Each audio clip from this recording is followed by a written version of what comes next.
Nanje. Wallahi wani beta fitri muar kake ya daga jawadu na braga ya na fisin ko pesta si.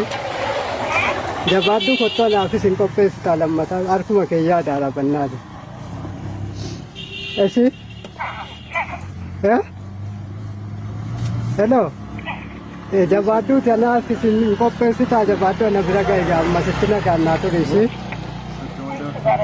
रामे वका बोड़ा अम्मा फितरी बोड़े वका ना तो वो दे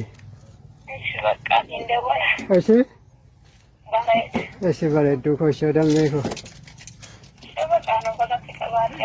हाँ वल्लाह वाली बेटा वल्लाह जाए खगड़ इनके बिचेलो खदम मातना का मारा था ना ऐसे वल्लाह बोलते फितरी बोलते ना तो वो देती वाली ना सुनना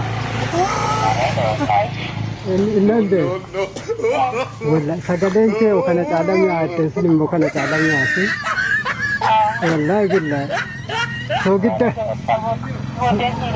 ऐसे बड़े दवा काफी तो बोलते ना तो वो दे वाव ले ना तो नुकम ना सी बड़े सुने दे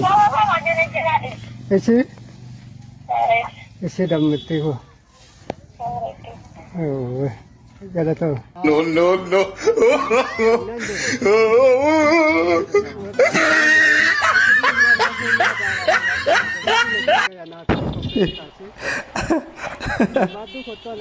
Miskin awal. Karena namanya yang susah ya. Wallahi, kabaye to kuna kono se video kun ajaibati. Wallahi kuno akasittifat wali Dubai kun.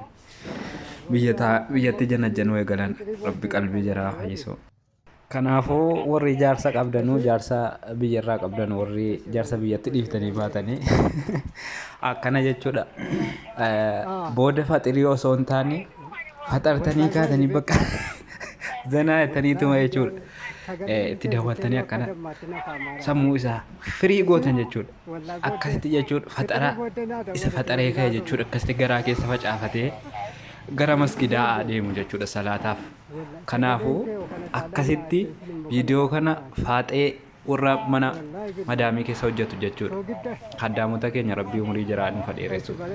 Jara biraan gaa kokkolfaatuma faxirii qopheessaa akkasitti viidiyoo kana laannee kolfanii qalbiin jira jechuudha. Raaha ta'u. Waan akkasiitiin isiniin jedhaa laayikii godhaa.